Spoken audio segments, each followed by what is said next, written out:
तो आज का हमारा अध्याय रहेगा हिंदी व्याकरण में शब्द विचार प्रथम भाग। शब्द विचार के प्रथम भाग में हम शब्द की उत्पत्ति, शब्द के भेद हिंदी भाषा में, शब्द की परिभाषा, शब्द के भेद और भेद के आधार कौन कौन से, मुख्य आधार और मुख्य भेद के बारे में हम चर्चा करेंगे। और साथ ही प्रत्येक भेद के उदाहरण भी हम देखेंगे और उन उदाहरणों में भी हम ये देखेंगे कि भाई कौन कौन से ऐसे शब्द हैं जिनका प्रयोग परीक्षाओं में होता है, यानी प्रश्न पत्रों में आते हैं, यानी इम्पोर्टेंट यानी जरूरी वाले जो शब्द हैं वो आपको मैं इसमें बताऊंगा, जो आपको ध्यान रखने हैं। काफी मन लगाकर आपको ये क्लास आज लेनी है। तो बात करते हैं शब्द की। तो शब्द जो होता है वो भाषा की सबसे छोटी और सार्थक इकाई होता है। यानी भाषा में सबसे छोटी इकाई कल हमने पढ़ी थी कि वर्ण होती है, लेकिन वर्ण का खुद का कोई अर्थ नहीं होता है, वे केवल ध्वनियां होती है। और शब्द जो है उसका स्वयं का अर्थ होता है और ध्वनियों से ही मिलकर बना होता है। तो ये यहाँ इसने बताया भी है कि ध्वनि समूहों की ऐसी रचना जिसका कोई अर्थ निकलता हो उसे शब्द कहते हैं। अब बात आती है परिभाषा की। परिभाषा शब्द की ऐसी होती है जिसमें कहा जा सकता है कि एक या एक से अधिक वर्णों से बने सार्थक ध्वनि समूह को शब्द कहते हैं। यानी अनेक प्रकार की ध्वनियां, स्वर और व्यंजन दोनों, आधे भी और पूरे भी मिलकर क्या बनाते हैं? एक सार्थक ध्वनि समूह, एक इकाई बनाते हैं। कितने भी ध्वनियां हो सकती है, 2 भी हो सकती है, 4 भी हो सकती है, 10 भी हो सकती है, जितनी ध्वनियां मिलेंगी, लेकिन शर्त यह है कि उसका सार्थक होना जरूरी है। जैसे कि एक शब्द है दीवार, एक शब्द है भाषा। अब इनमें वर्ण के तौर पर देखें तो भाई जैसे भाषा शब्द है तो उसमें आधा भ है, हलंत, फिर आ की मात्रा जुड़ी है, भा हुआ, फिर शह षटकोण वाला जुड़ा आधा, फिर उसमें जुड़ा आ की मात्रा यानी आ का स्वर।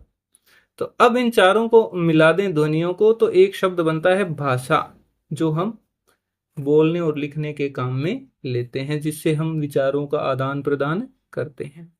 अब बात आती है शब्द के भेद। अब शब्द के भेद हिंदी के अंदर जो है मूल भाषा संस्कृत है, तो शब्द संस्कृत से भी आए हैं, काफी बड़ा शब्द भंडार है। विदेशी भाषाओं से संपर्क हुआ तो वहां से भी शब्द आए हैं, और नए विचार और व्यापार अभिव्यक्त हुए हैं तो उनके लिए भी नए शब्दों की रचना की गई है। इस प्रकार हिंदी की जो शब्द संपदा है वो बहुत बड़ी है, विपुल है, बल्कि विविधता भी है। तो शब्द की उत्पत्ति, रचना, प्रयोग और अर्थ के आधार पर शब्द के भेद किए गए हैं। उत्पत्ति, रचना, प्रयोग और अर्थ, 4 आधार हो गए जिनका विस्तृत विवरण आगे है। तो नंबर 1 है उत्पत्ति का आधार, यानी कोई शब्द हिंदी से संस्कृत से आया है हिंदी में, या विदेशी भाषाओं से आया है, या स्थानीय संपर्क की भाषा के आधार पर निर्मित हुआ है। ये उत्पत्ति का आधार होता है। यानी या तो वो शब्द संस्कृत में उत्पन्न हुआ होगा, हिंदी में आया होगा, या विदेशी भाषा में उत्पन्न हुआ और हिंदी में आ गया, या बोलियों के कारण परिवर्तित होकर हिंदी में निर्मित हो गया। अब इनके उत्पत्ति के आधार पर मुख्यतः अपने पास 2 प्रकार के शब्द होते हैं, तत्सम पहला और दूसरा तद्भव। तत्सम शब्द बना है तत् और सम के योग से, और इसका अर्थ होता है उसके समान। तत् यानी उसके, सम यानी समान। यानी ऐसा शब्द जो संस्कृत में प्रयुक्त हुआ, मूल भाषा में मूल शब्द हुआ, और उसके बाद हिंदी में ज्यों का त्यों उसे शामिल कर लिया गया, ऐसे शब्दों को तत्सम कहते हैं। हिंदी के वे शब्द जो संस्कृत से आए हैं और ज्यों के त्यों प्रयुक्त होते हैं उन्हें तत्सम कहते हैं। इनका हिंदी में भी रूपांतरण आपको मिल जाएगा और संस्कृत के शब्द, मूल शब्द भी मिल जाएंगे। जैसे कि अट्टालिका, अटारी हिंदी के अंदर होता है। उष्ट्र ऊंट के लिए आता है। चंद्र चांद्रमा के लिए या चांद के लिए आता है। अग्नि आग के लिए। अम्र आम के लिए। गधे के लिए। क्षेत्र खेत के लिए। अब बात आती है तद्भव शब्दों की। तद्भव शब्द वे शब्द हैं जो संस्कृत से तो हैं लेकिन हिंदी में क्या आ गए, तो आते ही उनका रूप बदल गया। जैसे होता है ना कि एक गरीब के पास अचानक नए नए पैसे आ जाते हैं तो उसके भी चाल डाल बदल जाते हैं। तो ये बदल जाते हैं भाई, अपनी जड़ों को भूल जाते हैं और थोड़ा थोड़ा परिवर्तन इनमें आ जाता है। उच्चारण की सुविधा भी रहती है उनके उच्चारण में, जैसे अटारी, ऊंट, कान, ये ऊपर जो दिए हैं ना शब्द तत्सम, इन्हीं से जो तद्भव हुए हैं वो शब्द हैं। जैसे अट्टालिका से अटारी बना, उष्ट्र से ऊंट बना, कर्ण से कान बना, चंद्र से चांद, अग्नि से आग, आम्र से आम, गर्दभ से गधा और क्षेत्र से खेत। अब बात करते हैं इस सूची की, जिसमें तत्सम और तद्भव शब्दों के अलग अलग प्रकार आएंगे, अलग अलग शब्द होंगे। तो सबसे पहले तत्सम शब्द है अकार्य, जिसका तद्भव हो गया अकाज। अगम्य से हुआ अगम, आश्चर्य से अचरज, अक्षत से अच्छत, अक्षत से अच्छत, अट्टालिका से अटारी, अज्ञानी से अनजाना, अंधकार से अंधेरा। अब ये देखो अंधकार शब्द में ए के ऊपर चंद्र बिंदु है, नहीं है, जबकि यहाँ अंधेरा में चंद्र बिंदु है। होना चाहिए नियम के हिसाब से उल्टा। से अमावस बना, अक्षर से आखर बना, ये इंपॉर्टेंट है। अमूल्य से अमोल बात आती है आगे। आम्रचूर्ण से अमचूर बना, अंगुष्ठ से अंगूठा, ये इंपॉर्टेंट है। अष्टादश से 18, अर्ध से आधा, अश्रु से आंसू, अग्नि से आग, अन्न से अनाज, अमृत से अम्र से आम,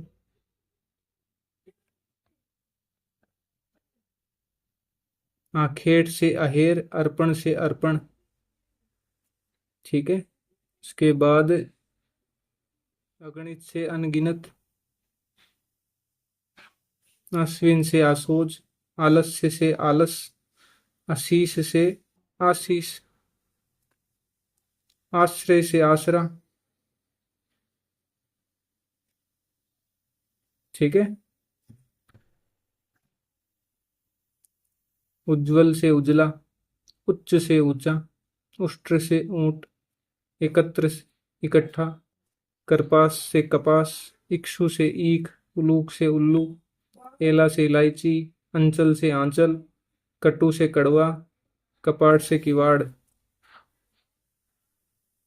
कंटक से कांटा, काष्ठ से काठ, काक से कौवा, किरण से किरण, कुकुर से कुत्ता, कुपुत्र से कपूत, कोण से कोना, कृषक से किसान।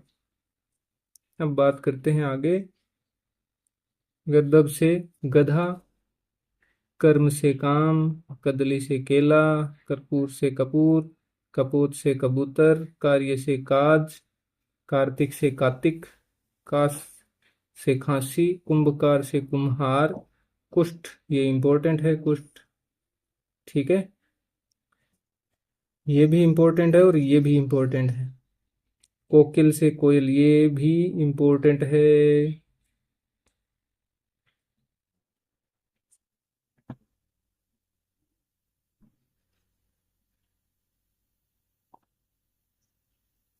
अब बात आती है आगे। कृष्ण से किशन, कंकण से कंगन, कच्छप से कछुआ, ये इंपॉर्टेंट है भाई। क्लेश से कलेश, कज्जल से काजल, ये भी इंपॉर्टेंट है। कर्ण से कान, करतरी से कतरनी यानी कैंची, ये भी इंपॉर्टेंट है। गर्त से गड्ढा,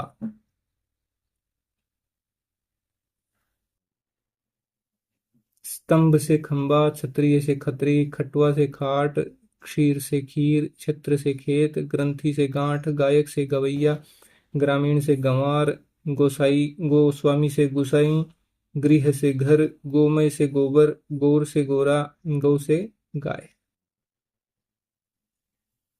फिर गुहा से गुफा हो गया, ग्राम से गांव हो गया, गंभीर से गहरा हो गया, गोपाला से ग्वाला हो गया। फिर तत्समय गोधूम से गेहूं बना, ग्रीष्म से गर्मी बना, घट से घड़ा, घटिका से घड़ी, घोटक से घोड़ा, घोड़ा जो है इंपॉर्टेंट शब्द है।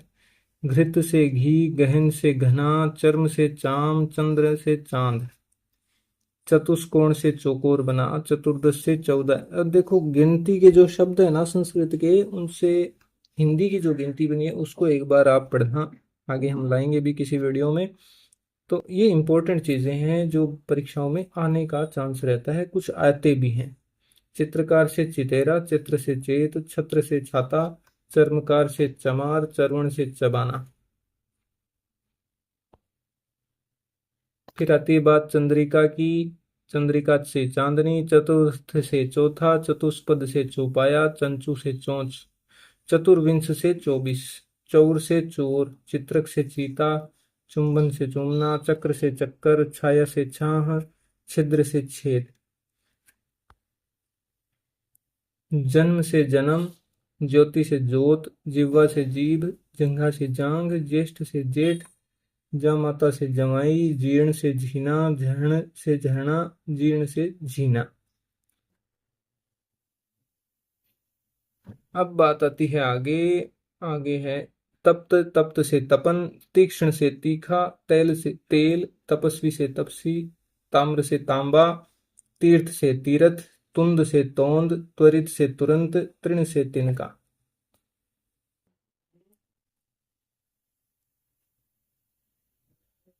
दधि से दही, दंत से दांत, दीप श्लाका से दिया सलाई, दीप से दिया। हम बात करते हैं दीपावली से दिवाली हो गया, दुर्बल से दुबला हो गया, द्विपट से दुपट्टा हो गया, द्वितीय से दूजा, दूरवा से दूब, दुग्ध से दूध,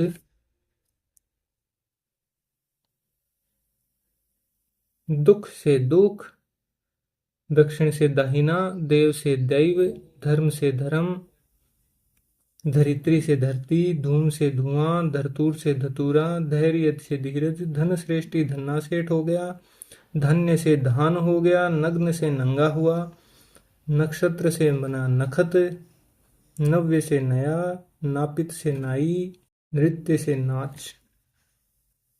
अब रह गया नकुल जो बना है नेवला, नव से नया या नव, नयन से नैन, निम्ब से नीम, निद्रा से नींद, नासिका से नाक, निम्बुक से नींबू, निम्बुक से नींबू। ये इंपॉर्टेंट है भाई, ये इंपॉर्टेंट है। निष्ठुर से निठुर, पक्ष से पंख, पक्ष से पंख, पथ से पंथ, पक्षी से पंक्षी, पद्म से पदम, पट्टिका से पाटी।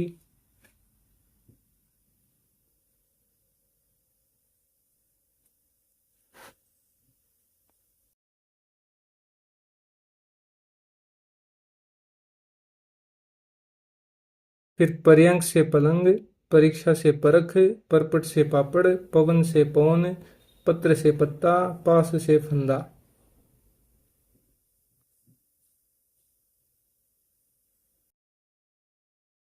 फिर आता है पाद से पैर हुआ, पाषाण से पाहन हुआ, पुच्छ से पूंछ हुआ, पुष्कर से पोखर हुआ, पिपासा से प्यास, पीत से पीला, पुत्र से पूत, पुष्प से पुहुप, पंक्ति से पंगत, प्रहर से पहर, पानीय से पानी, चूर्ण पूर्ण से पूरा, पंचम से पांचवा, पूर्व से पूरब, प्रिय से पिय, प्रस्तर से पत्थर, पितृ से पितर, प्रकट से प्रगट,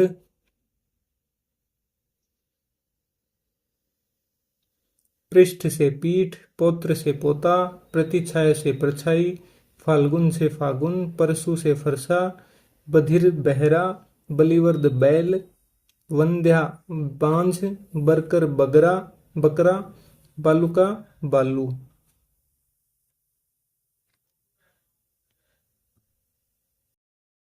बुभुक्षु भूखा, वंशी बांसुरी, विकार से बिगाड़, भक्त भगत, भल्लुक भालू, भागिने से भांजा, भिक्षा भीख, भद्र भला, भगिनी बहिन, भाद्रपद भादो, भ्रमर भौरा, भ्रातृ भाई, वस्प भाप, मशक से मच्छर,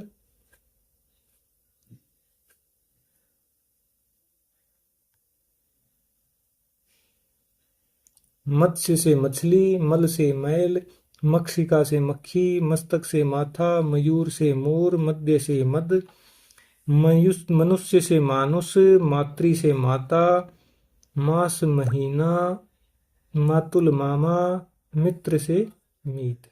आगे मुक्ता मोती, मुख मुंह, मेघ मेह, मृत्यु मौन, श्मशान मसान, यति जति, यजमान जजमान, यमुना जमुना, यम जम, यस जस, योगी जोगी, युवा जवान।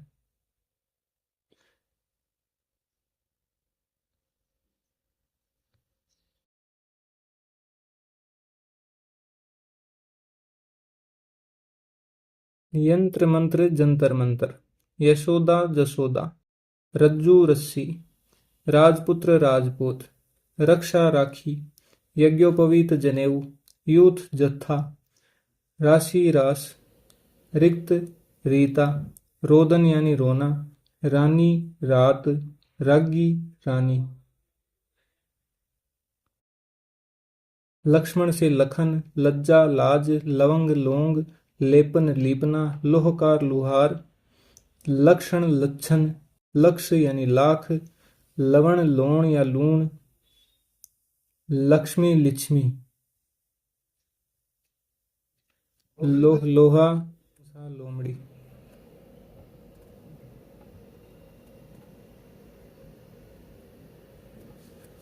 वणिक बणिया, वत्स बछड़ा या बच्चा, वट से बड़, वर यात्रा बारात, वचन बचन, वाणी बैन, विवाह ब्याह, वर्षा बरखा, वक से बगुला।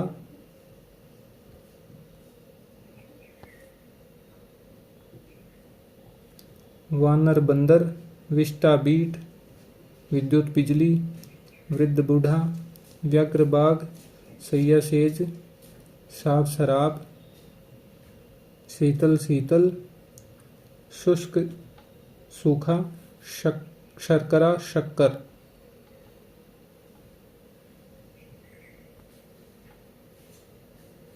शत सो, शाक साग, शिक्षा सीख, शुक सुआ, शुंड सूंड, श्यामल श्यामल सांवला, श्वास सांस, श्रृंगार सिंगार, श्रृंग सींग, श्रेष्ठी सेठ। सरोवर सरवर, श्रृगाल सियार। श्रावण सावन, षोडश 16, सप्तशती सतसई, संध्या सांझ, सपत्नी सपत्नी, सपत्नी सौत, सर्प सांप, सरसप सरसों, सत्य सच, सूत्र सूत, सूर्य सूरज, स्वर्णकार सुनार, साक्षी साखी, स्वप्न सपना, स्थल थल, स्थान थान, स्नेह नेह, स्पर्श परस।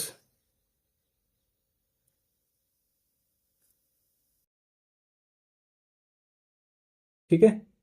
फिर आती है हरित हरा, हस्तिनी हथनी, हट्ट हाट, हरिद्रा हल्दी, हंडी हांडी, हस्त हाथ, हरिण हिरण, हास्य हंसी, हीरक हीरा, होलिका होली, हिंदोलना हिंडोला, हृदय हिय, क्षण छिन्न, क्षति क्षति, क्षीण छीन, क्षार खार, क्षेत्र खेत, त्रयोदश यानी 13।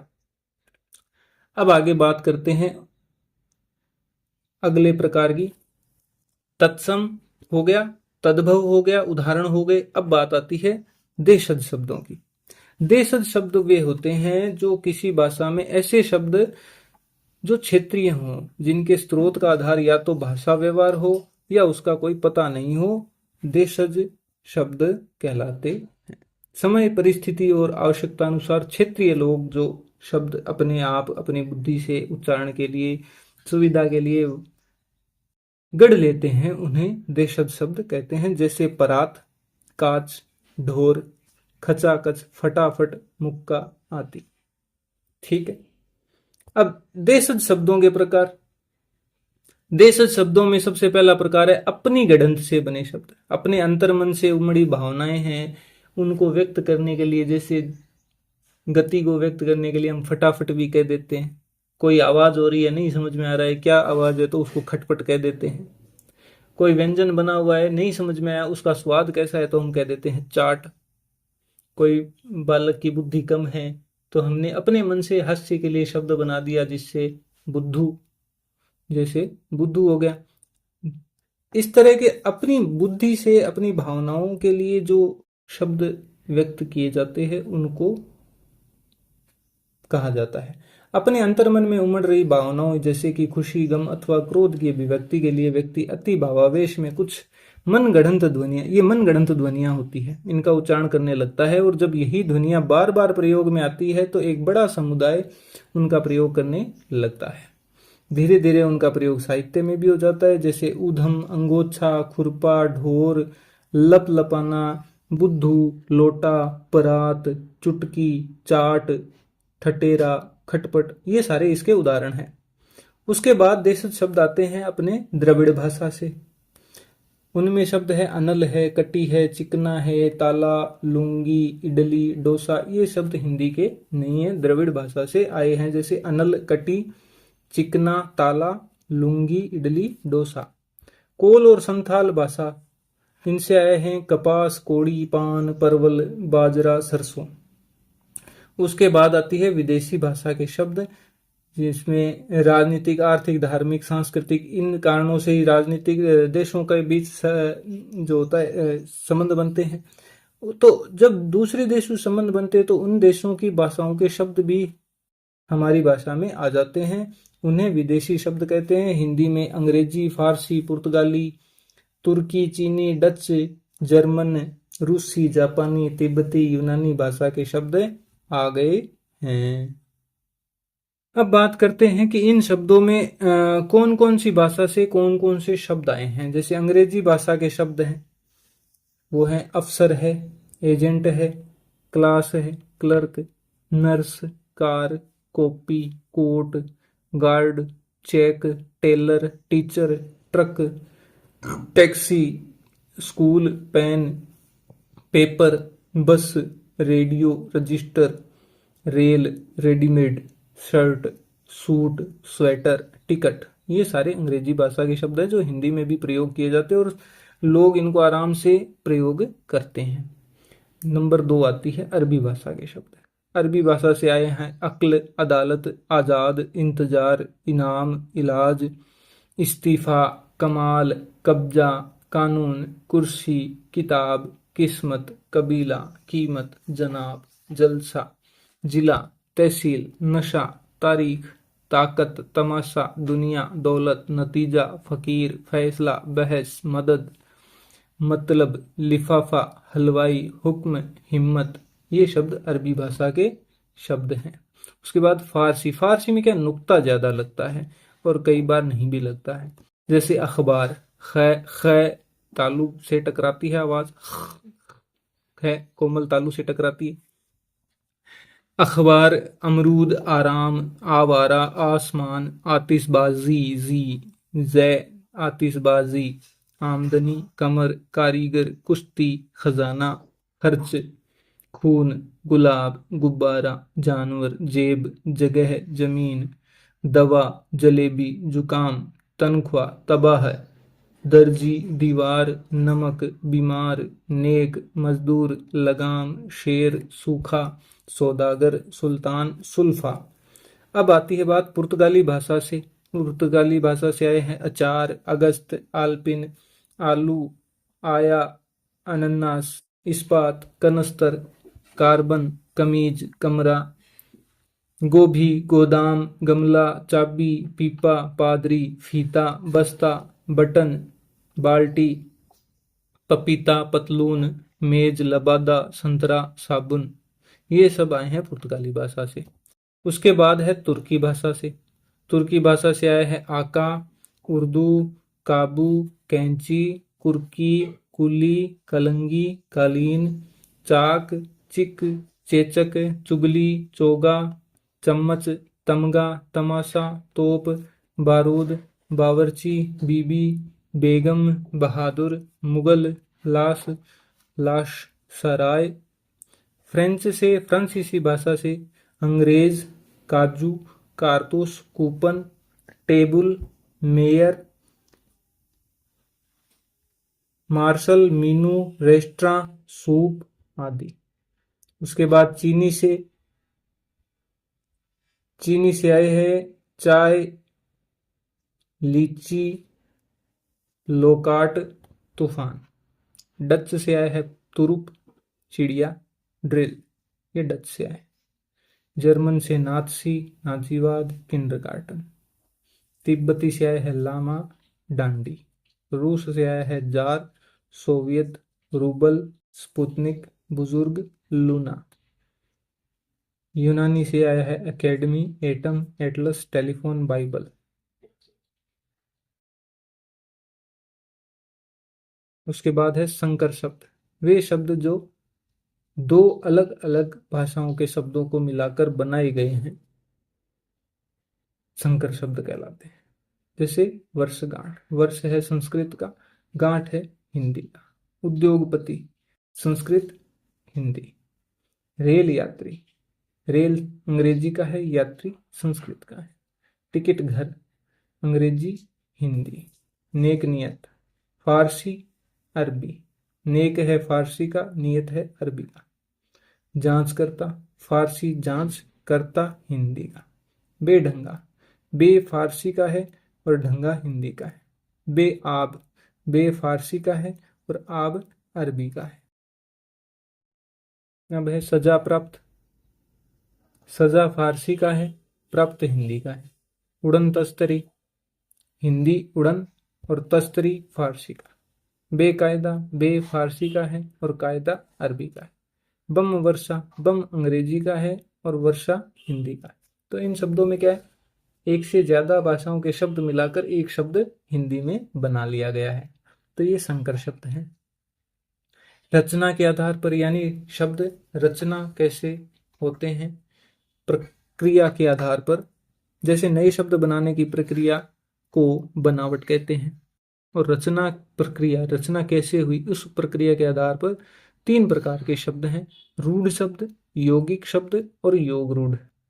रूढ़ शब्द वे शब्द जो किसी स्थान, व्यक्ति, प्राणी और वस्तु के लिए वर्षों से प्रयुक्त हुए हैं और उसी कारण विशिष्ट अर्थ में प्रचलित हो जाते हैं। इन शब्दों में अर्थ की एक ही इकाई होती है। इन शब्दों की निर्माण प्रक्रिया ज्ञात नहीं होती है। इनका अन्य कोई अर्थ भी नहीं होता है। ये लंबे समय तक एक ही अर्थ में प्रयोग किए जाते हैं, इसी से वो रूढ़ शब्द हैं। इनका कोई अन्य अर्थ नहीं होता। जैसे दूध है, गाय है, रोटी, दीपक, पेड़, पत्थर, देवता, आकाश, मेंढक, स्त्री आदि।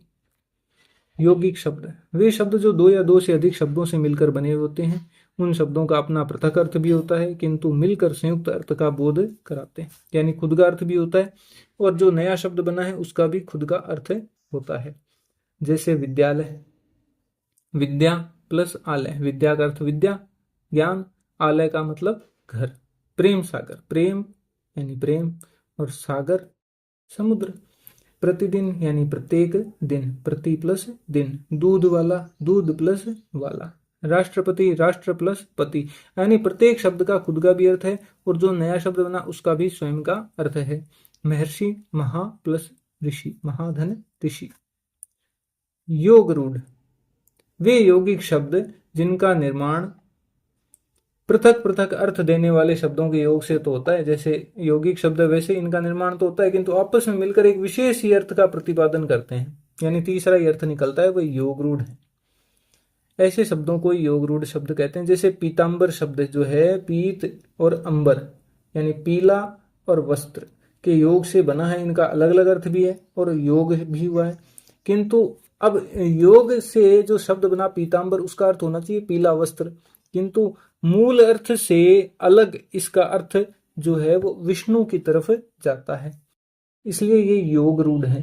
यानी इनके शब्दों के टुकड़े, इस शब्दों के टुकड़े करने पर शब्दों के जो टुकड़े हैं उनके अलग अलग अर्थ भी होते हैं और खुद का अर्थ भी होता है, लेकिन इनका जो खुद का अर्थ है वो कोई तीसरा ही अर्थ होता है।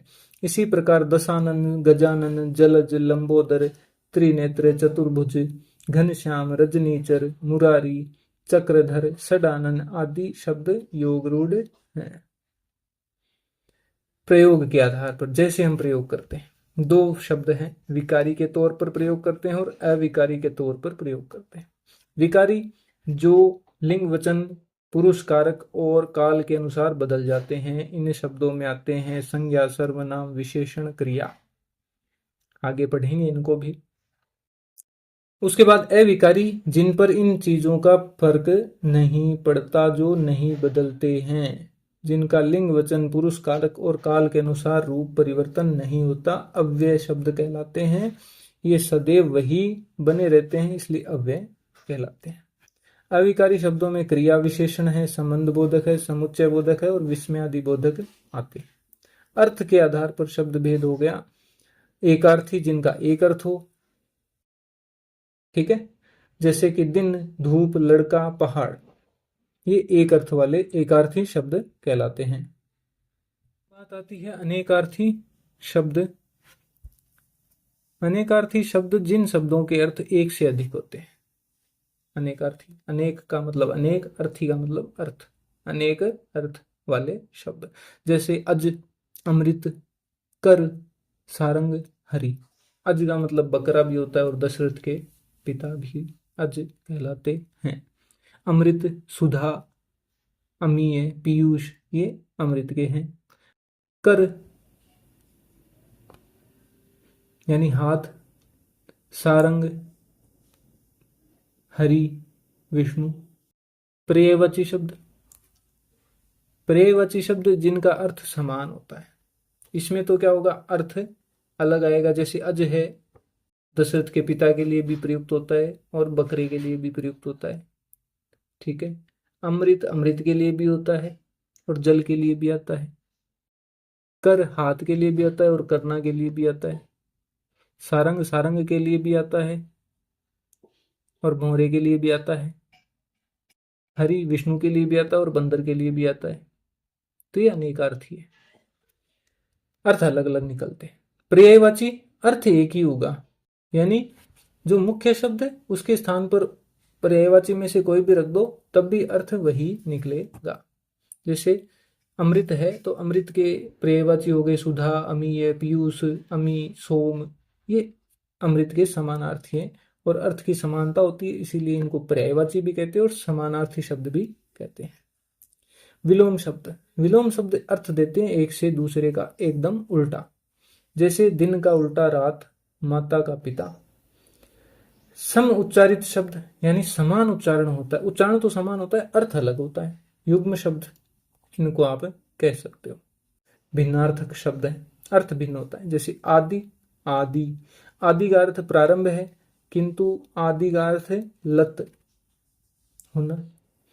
उच्चारण एक जैसे हैं लेकिन अर्थ जो है इनका अलग है। शब्द समूह के लिए, एक पूरे समूह एक वाक्य के लिए भी हो सकता है, एक छोटे वाक्य के लिए भी हो सकता है। एक शब्द आ जाए, जब किसी वाक्य, वाक्यांश या शब्द समूह के तात्पर्य को एक शब्द द्वारा अभिव्यक्त किया जाता है, एक शब्द में उस पूरे वाक्यांश का अर्थ निहित हो जाता है, तो इसे एक शब्द कहते हैं। जहां जानना संभव न हो, ये पूरा वाक्यांश है, जहां जानना संभव न हो, ये इतना कहने की बजाय हम एक शब्द अगम्य भी कह सकते हैं। जो अपनी बात से टले नहीं, इसके लिए हम कह सकते हैं अटल। समानार्थक प्रतीत होने वाले भिन्नार्थक यानी जिनके अर्थ भिन्न हो, जैसे अस्त्र, फेंक कर वार किए जाने वाले हथियार जैसे तीर और भाला। शस्त्र जिनको हाथ में रखकर प्रयोग किया जाता है, जैसे लाठी, तलवार, चाकू। उसके बाद आती है बात समूहवाची की, जो समूह का प्रतिनिधित्व करते हैं, सामूहिक शब्दों की ओर, वस्तुओं की ओर इशारा करते हैं, जैसे गट्ठर लकड़ी या पुस्तकों का भी हो सकता है। गुच्छा चाबियों या अंगूरों का समूह या फलों का समूह भी गुच्छे में होता है। गिरोह माफिया चोर, इनका गिरोह होता है, डाकुओं का समूह भी होता है। रेवड़ भेड़ का भी हो सकता है, बकरी का हो सकता है, पशुओं का समूह। इसी प्रकार झुंड, टुकड़ी, पंक्ति, माला, ये सब क्या है, समूहवाची है। ध्वन्यार्थक जिनका अर्थ ध्वनि पर आधारित हो उसे ध्वन्यार्थक शब्द कहते हैं। आगे पढ़ेंगे इसके उदाहरण। ध्वन्यार्थक में आती है पशुओं की बोलियां, पक्षियों की बोलियां और जड़ पदार्थों की ध्वनियां।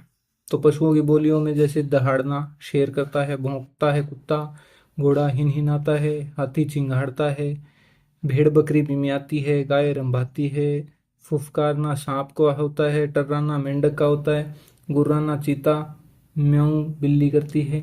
पक्षियों की बोलियों में चिड़िया चहचहाती है, पपीहा पीयू पीयू करता है, कौवा काँव काँव, कबूतर गुटर गूं करता है, मुर्गा कुकड़ू कू करता है, कोयल कुहकती है। जड़ पदार्थ यानी सामान्य जो वस्तुएं होती है, जैसे बिजली कड़कती है, दरवाजा खटखटाता है, खटखटाया जाता है, रेलगाड़ी छुक छुक करती है, बादल गरजते हैं, सिक्के खनखनाते। आई होप कि आपको ये वीडियो ज़रूर पसंद आया होगा। आगे भी हम इसी तरह से अच्छे अच्छे वीडियो आपके लिए कराते रहेंगे। तब तक इस वीडियो को देखकर कुछ सीखें। कमेंट में जो भी कुछ आपको समझ में नहीं आया हो, आप उसे कमेंट में लिखिए और चैनल को सब्सक्राइब करें, वीडियो को लाइक करें।